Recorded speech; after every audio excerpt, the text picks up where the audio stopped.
Hello, everybody, and welcome to episode 143 of Cameron Sports Podcast. It's your host, Cameron Lindsay, and I'm back with a brand new episode. Today's episode, I'm going to be talking about my LA Chargers. Like I said, all season long during the 2025 NFL season, I'm covering my favorite football team, and I'm enjoying doing it now. I haven't did a couple episodes yet, and just been busy with other stuff. So this episode, I'm going to be talking about our last 3 to 4 games we had against the Steelers, the Jaguars, the defending Super Bowl champion, the Philadelphia Eagles, and the Kansas City Chiefs this past Sunday. So, and basically the main thing I'm talking about is like all my Chargers legit playoff contenders. Because, like I said, before the season even began, during training camp, we lost our All-Pro left tackle Rashawn Slater. We was legit supposed to have a legit offensive line with him at left tackle, Joe Alt, him and Joe Alt at both left and right tackle, which one it was. Mekhi Becton at guard, and we was gonna have a legit offensive line, but that went up in smoke. Rashawn Slater literally I think a couple days, maybe a week after he signed that big contract extension, making him one of the highest paid tackles in all the NFL. He goes down with injury, and I'm like, dang, man. It's like my Chargers can't catch a break. It's always something with injuries. It's like injury bug always gets us, and that just haunts me so much. I seen players like Jason Verrett go down, Joey Bosa, either before the season starts or right when the season starts, like game 2 or 3. And yeah, it sucks. And we've had, right now we're 10-4. Surprisingly, we're in the playoff hunt. We're in playoff contention. But are we legit true playoff contenders? I may be a Chargers fan, but I keep it real about my team. I'm not delusional like some Cowboy fans, or I ain't gonna lie, maybe Atlanta Falcon fans. Sorry to throw y'all out there, especially since I live here in the Alabama, Georgia area, and Atlanta's like an hour and 40 minutes right up the road. But I keep it real about my team, so I'm not gonna be like, we're gonna go to the Super Bowl next year, right? Like Cowboy fans are. Like right now, they just lost last night to the Minnesota Vikings team, the same team my Chargers blew out, and Justin Jefferson didn't even go off in that game at all. The Cowboys lost at home to a second-year quarterback, J.J. McCarthy, who didn't even play last year, so technically this is his first year playing. Because last year he got hurt due to injury and was out the whole year. So, yeah, but let's get right into it. Like I said, the last 4 games we played recently, and starting off with the Steelers, we had played them on Monday Night Football, Week 10, on Sunday night. The pros and cons I got from that game. Pros is Justin Herbert. He had a solid game with going 20 of 33 with 220 yards and a touchdown pass. Surprisingly, we ran the ball very well. Kamani Vidal had 25 carries, 25 carries for 95 yards and a touchdown. Ladd McConkey, he had a great game. He had 4 catches, 107 yards and a touchdown. Now, cons, from like I said again, going into that game, I understand the Steelers' defense is not consistent. Like they'll have some good moments, but really overall they have not really been good. They spent, I think, one of the most top money. Them and the Vikings spent, I think, the most money on the defensive side of the ball at free agency before the season began, and it's not has been working out. But I still feared and respected Cam Hayward, a future Hall of Famer, T.J. Watt, definitely a future Hall of Famer, Jalen Ramsey, a future Hall of Famer.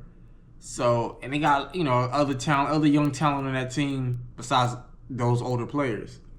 But we did give up multiple sacks. Offensive line is still very bad. Again, that's due to the fact that we lost Rashawn Slater before the year began. We lost Joe Alt on the road to Tennessee. He's out for the year. And Mekhi Becton's in and out with injury. Yeah, I just feel so bad for Herbert. It's like he's an elite quarterback. I just want people to see Herbert. I'm not just saying as a Chargers fan, see Herbert, the talent he is. Like in my opinion. And I got stats, I've talked about it, that can back it up, not just my opinion, that can back it up. I got the stats in my notes in my room, and as a matter of fact, I did in the episode, I think when the season began, that Herbert is a special talent. He's up there with the Mahomes and the Allens and the Lamar Jackson and Burrow. It's just the fact that, now granted, that playoff loss last year was on him. I'm not gonna lie. Against Houston, throwing 4 picks. That's even, again, I know the receivers are young, but throwing 4 picks is not going to help. But that playoff game against the Jaguars a couple years ago, I don't think that's completely on him. That's on Brandon Staley, our former head coach. I don't think that's on him. But yeah, offensive line is still bad. Player of the game from that game, I'm giving it to Ladd McConkey because he balled out. He had a great game. Like I said, 4 catches, 107 yards, and a touchdown. Ladd McConkey, he is great after the catch. He all season long he had, especially in Miami. I think we was down like maybe a point or two.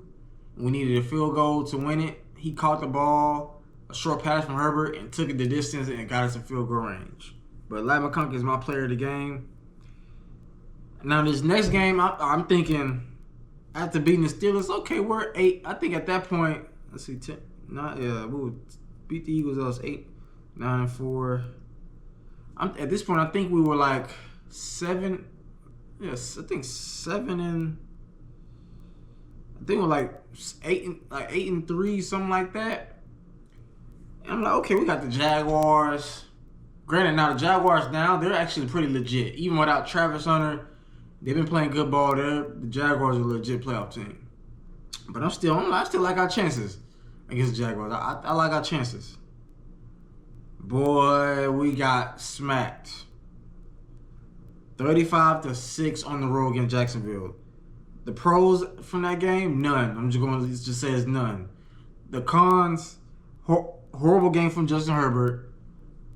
He was 10-18 for 81 yards and an interception.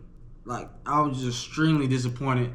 Like, 10 of 18, if you got an efficiency like that, 10 of 18, and you only throw 81 yards, that's something a rookie quarterback would do.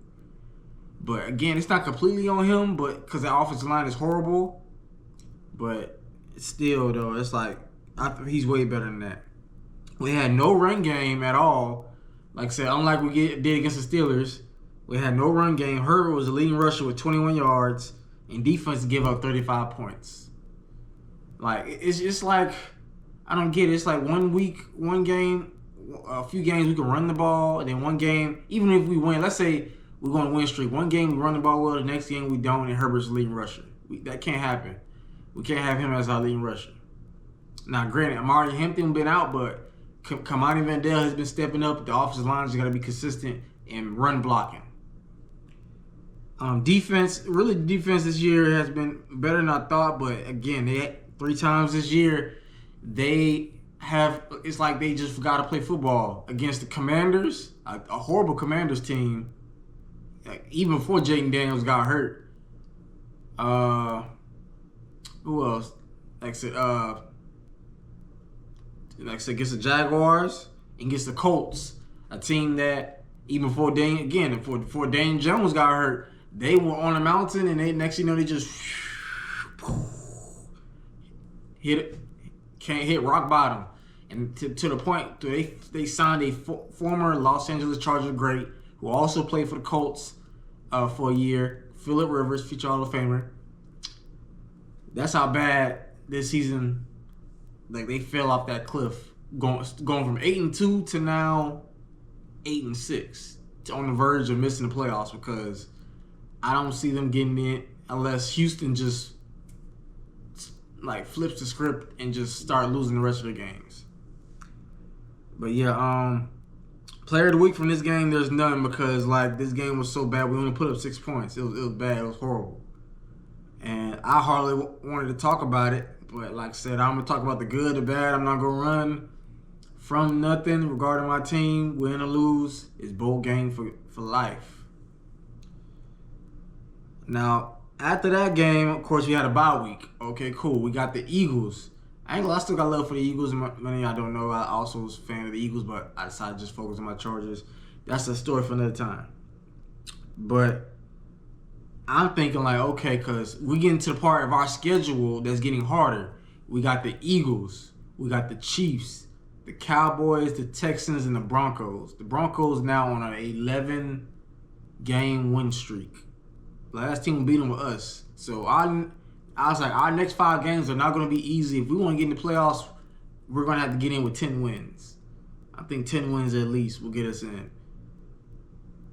And I ain't gonna lie, I'm nervous. Like, so again, even though the Eagles were on a losing streak, they're still Super Bowl champions. They got Jalen Hurts, A.J. Brown, Devontae Smith, Saquon, Dallas Goedert, Nolan on that defense, Nolan Smith, Jordan Davis, N'Kobe Dean, and Cooper DeJean and Quinyon Mitchell. Still a lot of elite talent on that team, regardless if they're struggling right now. But my Chargers surprised me. The game wasn't pretty at all. I mean, that's how football is, You can't expect a game to, especially a physical game like football, to always go pretty. Coaches know that. GMs should know that. Owners should know that. It's going to be weeks. It's going to be a game that's not going to be pretty, but as long as you get the win, that's what matters the most. And I got to take it. We won the game 22-19 on Monday Night Football. Like I said, pros from that game, our defense forced 5 turnovers, 4 interceptions, 1 fumble. We caused 2 turnovers on 1 possession, which was crazy. Picked off Jalen Hurts. Picked him off, fumbled, and then he fumbled, and we got it again. So, yeah. But the cons is we also turned the ball over a lot, 3 times. Offensive line looks even worse. Herbert was sacked like 6-7 times in this game. It's like, I know Pro Football Focus has us rated 32nd. That's dead last because there's only 32 teams in the NFL. Like, I feel so bad with Herbert. It's like it's ridiculous. But it's like with Rashawn Slater and Joe Alt, 2 elite tackles. What can we do? But it's like at the same time, it's like I wish I could go in that locker room and be like, and look at the whole offensive line and be like, Grant, look, I understand a lot of y'all are not starters, but you're in the NFL. You're in a position where less than 1% of people, I used to want to be in the NFL, it didn't happen. Less than 1% make it. And if you're in the NFL, like your offensive lineman, you should be, real grateful that you made it. You're in a position where you're making thousands, millions of dollars to do what you love, feed your family. But come on now, like, hey, you got an elite quarterback who's putting y'all on his back, carrying us. I saw Joel on Pick a Side podcast, and he said that in a clip on his Instagram, matter of fact, that without Herbert, my Chargers will have the number 1 overall pick in the draft, and I would have to kind of agree. I think we would have definitely have probably a top 3 pick if Justin Herbert was knocking on glass. If he was to get hurt and be out for the year, because now, I mean, technically he's playing with a slightly broken hand right now. Shout out to my quarterback. He's a dog. You can't question his toughness. He's playing with 1 healthy hand, going out there playing, putting us on his back. But if he was out for the rest of the year, done. Let's say the season began and he got hurt week 1, done. We probably would have the number 1 overall pick because how bad our offensive line is. It's horrible, real horrible. But I'm grateful for that win, and with that win over the Eagles and in prime time, my Chargers now are 5-0 this season. In primetime games. Week 1 against the Chiefs, 27-21 in Brazil. Week 2 against at the Raiders in Las Vegas on Monday Night Football, 20-9. Week 8 against the Vikings, Thursday Night Football, 37-10. Week 10 against the Steelers, again another a Sunday Night Football game. Correct, my bad. 25-10, and a Monday Night Football game against the defending Super Bowl champion, the Philadelphia Eagles, 22-19. So that's 5-0 in primetime games. My Chargers have been. I'm very extremely proud of them for doing that. I ain't gonna lie, I'm a little shocked Not because I don't think we can do it. It's because of the injuries we've had, the inconsistency that we had because of those injuries. With barely beating a team like the Dolphins, or losing to the Commanders badly, losing to the Colts badly, losing to the Jaguars really badly. So, hey, we winning, why can't we why can't we be like this all the time? Like, beat teams that we supposed to beat. It's like, I get it if it happens. Granted, it can happen anytime in the league, NFL. Especially a league like the NFL, you can get beat badly any given week. But having it 3 times, that to me doesn't scream playoff contender. If it happens once, then okay, like, hey, you got your butt kicked. You weren't mentally prepared. Go into the bye week, get your mind right, and then come back, boom. So, yeah. And it's like, again, like, we have been blown out 3 times this season. At home, week 5 against the Commanders, 27-10. Week 7 at home against the Colts, 38-24. And week 11 at Jacksonville, 35-6. That one was the worst one. And that's why with the going 5-0 in primetime games, but getting blown out 3 times this season, really made me ask myself, are my Chargers legit playoff contenders? I'm not gonna lie, I'm not gonna lie to y'all. I could sit here and say yes, but before the Chiefs game, I wrote no, and that's because I have to be honest. If you're a playoff team, you cannot get blown out 3 times in a year and expect to just win a playoff game. Because in playoffs, it's like it squeezes down, like it slows down, and it's really go time. Like it's do or die.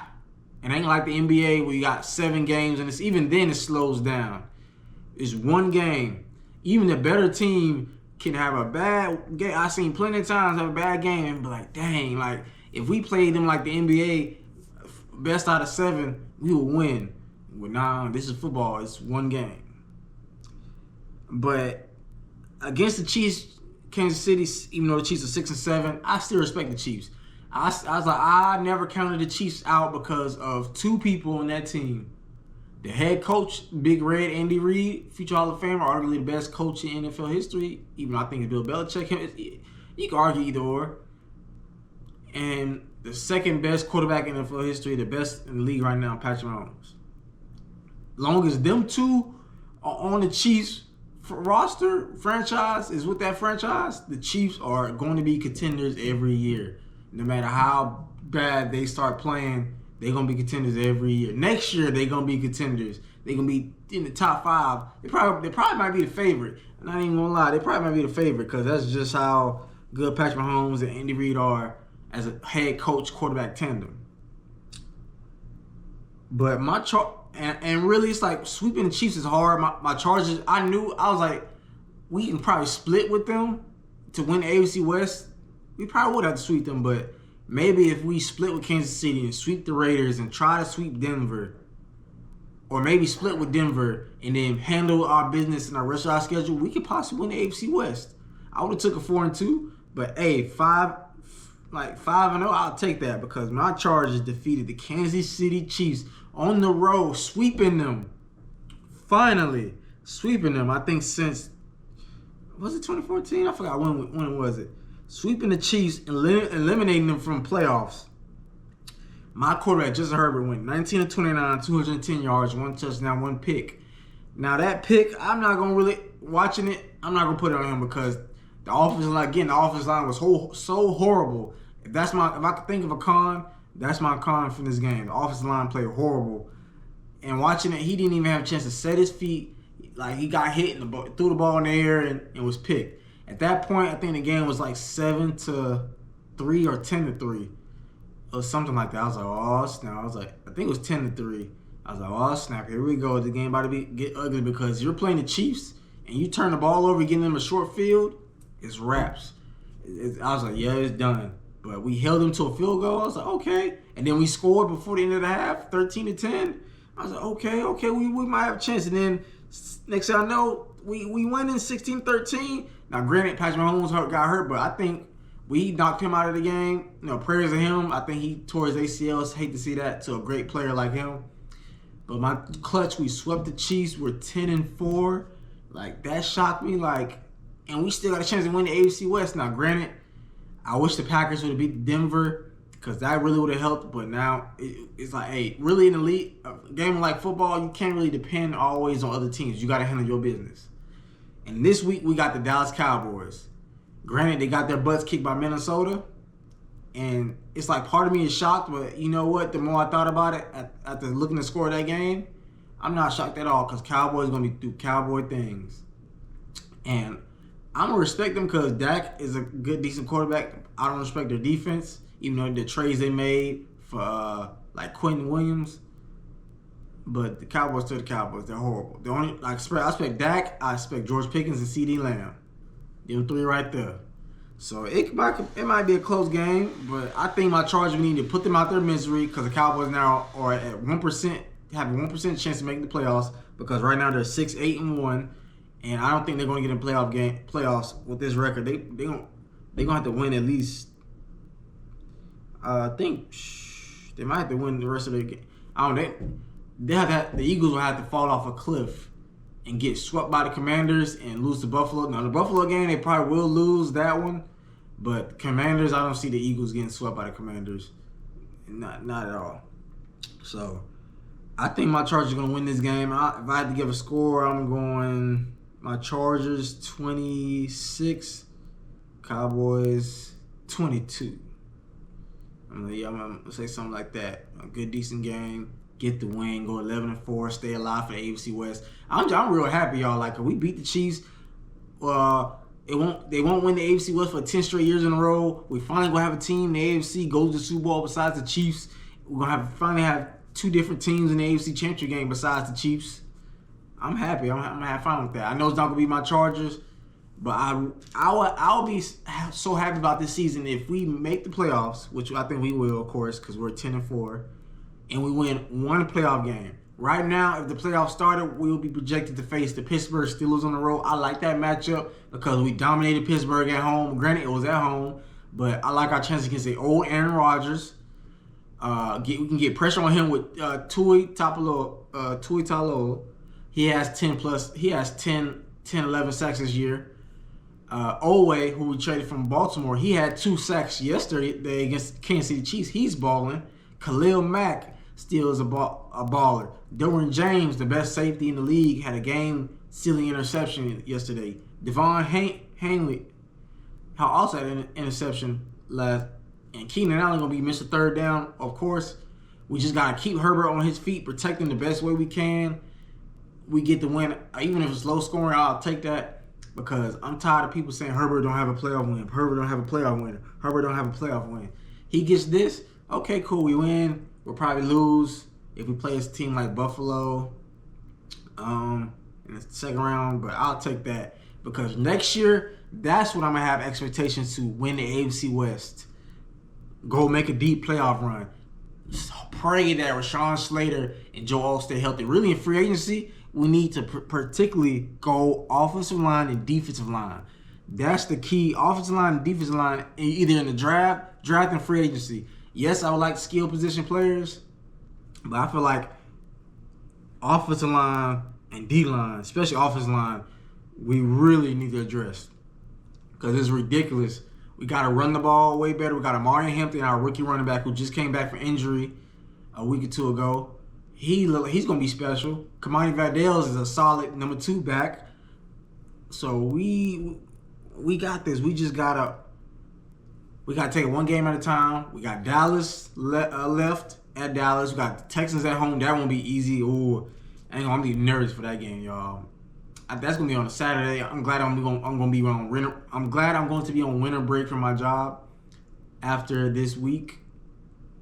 But I'm nervous because that's going against Danielle Hunter and Will Anderson, the best pass rushing duo in the NFL. Both have at least 11, 12 sacks. And last time we played Houston, it was ugly. So I'm nervous about that one and Denver because, yeah, even though we beat Denver, it's going to be in Mile High, in that weather. It's not going to be easy going against that elite defense. Nick Benito, Patrick Surtain, Funga, Greenlaw. It's not, even though the Broncos' offense I'm not really scared about. The only person I can say scared of is Cortland Sutton because I respect him. He's a good, really good receiver. But But right now, focus on Dallas. It's Cowboy week, or I like to say Cowgirl week. But as far as are my Chargers playoff contenders,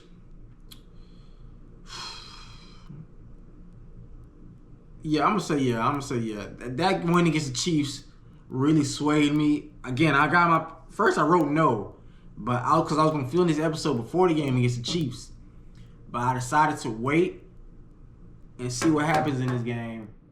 And now I'm gonna say yes. I think we could win at least one playoff game. I'm write it down right here. Yes, because I think we can win at least one playoff game. At least one. Just one. That's all I need. But I appreciate each one of y'all tuning in for another episode of Camera Sports Podcast. Make sure to follow me on all social medias regarding Camera Sports Podcast. Click that subscribe button and post notification if you want to touch down with Cam. I'm almost 300. We're like at 290, 291. We're almost there. We got about 2 weeks left in December, just about. So I know 9 more. I know I can reach 300. Then next year I'm going to push as hard as I can to get to 500, because that'd be a big milestone for me. 500. I feel like I could do it. I know we can do it. I appreciate you all watching. And of course, boat up, baby. Like my hoodie says, boat up. If you ain't boat gang, you ain't no gang. And for my Falcons fans out there here in the Georgia, Alabama area, I know y'all beat the Buccaneers, but come on now, y'all the Falcons, and you gonna Falcon. So if you need a team to jump over, I won't judge you at all. If you want to jump bandwagon, I'll put you on info of all the Charger greats in our history, our franchise's history. I will act like you've been a Chargers fan since day one. I won't judge you at all. Even Cowboys fans, if after this game, if you lose to us, I won't judge you at all. At all. I'll be like, hey, buddy, what's up? That'd be all like, hey, I got coworkers Tim and Matt. If y'all two want to jump on, you know my number, or you got me on Facebook, hit your boy up. I got y'all. But y'all catch y'all next time on another episode of Camera Sports Podcast. This has been your favorite sports podcast host, Cameron Lindsay. I'm signing out, and I'm going to catch y'all next time for another episode. Take care.